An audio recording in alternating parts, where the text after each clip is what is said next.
కొత్త బట్టలు కొత్త వెలుగులు మీ ఇంటి పండుగ సంతోషాలకు అసలైన చిరునామా సిఎంఆర్ షాపింగ్ మాల్. అందరికీ భోగి సంక్రాంతి కనుమ శుభాకాంక్షలు.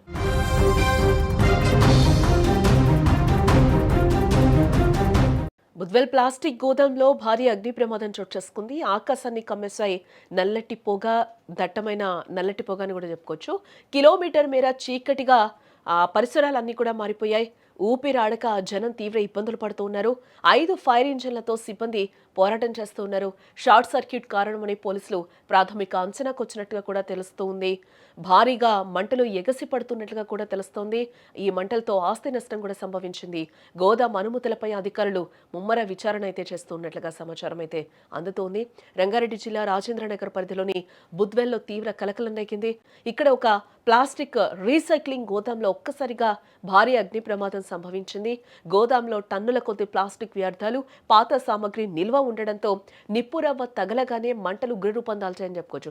కేవలం నిమిషాల వ్యవధిలోనే మంటలు గోదాం మొత్తానికి వ్యాపించాయని కూడా చెప్పొచ్చు. ఒకసారి మనం విజువల్లో కూడా చూడొచ్చు ఏ విధంగా మంటలన్నీ కూడా అక్కడ ఎగసి పడుతున్నాయో కూడా మనకి క్లియర్ గా కనిపిస్తూ ఉంది. ఇక్కడ వ్యర్థాలు, ప్లాస్టిక్ వ్యర్థాలు ఎక్కువ కావడం వల్ల ఒక్కసారిగా కూడా అక్కడ మంటలు ఒక్కసారిగా ఎగసి పడినట్లుగా కూడా చెప్తూ ఉన్నారు. ఈ ప్రమాదం వల్ల వెలువడిన దట్టమైన నల్లటి పొగ కిలోమీటర్ల మేర కూడా వ్యాపించిందని చెప్పుకోవచ్చు. ఆకాశం అంతా పొగ కమ్మేయడంతో పట్టపగలే చీకటిగా మారిపోయింది ఆ పరిసర ప్రాంతం అంతా కూడా. ఈ విషవాయువుల వల్ల స్థానికులు ఊపిరి తీసుకోవడానికి కూడా తీవ్రంగా ఇబ్బంది పడుతూ ఉన్నారు. ప్రాణభయంతో ప్రజలు తమ ఇళ్ల నుంచి బయటకు ఒక్కసారిగా పరుగులు తీశారు. పరిస్థితి చూస్తుంటే ఏదో పెద్ద విపత్తు జరిగిందన్న భయం అందరిలోనూ అక్కడ నెలకొంది. సమాచారం అందిన వెంటనే కూడా ఫైర్ సర్వీసెస్ సిబ్బంది అలర్ట్ అయ్యారు. తొలుత 2 ఫైర్ ఇంజన్లతో మంటలు ఆర్పే ప్రయత్నం చేశారు అధికారులు. కానీ ప్లాస్టిక్ లోపల వరకు అంటుకోవడంతో మంటలు అక్కడ తగ్గని సిచ్యువేషన్. దీంతో అదనంగా మరో 3 వాహనాలైతే రప్పించడం జరిగింది అధికారులు. మొత్తం 5 ఫైర్ ఇంజన్లు గంటల తరబడి శ్రమిస్తూ ఉన్నాయి. గోదాం ఉన్న ప్రాంతం చాలా ఇరుగ్గా ఉండడం, లోపలికి వెళ్ళడానికి దారి లేకపోవడం సిబ్బందికి అక్కడ పెద్ద సవాల్గా మారిందని కూడా చెప్పుకోవచ్చు.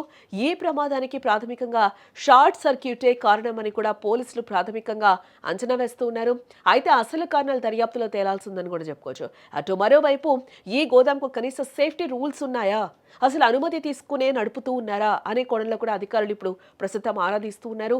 అదృష్టవశాత్తు ఈ ప్రమాదం జరిగిన సమయంలో గోదాంలో ఎవరూ లేకపోవడంతో ప్రాణ నష్టం తప్పిందని కూడా చెప్పుకోవచ్చు. అందరూ కూడా ఒకసారిగా ఊపిరి పీల్చుకున్నారు. కానీ కోట్ల రూపాయల విలువైన యంత్రాలు, ప్లాస్టిక్ ముడిసరుకు పూర్తిగా కాలి బూడిదైపోయాయి.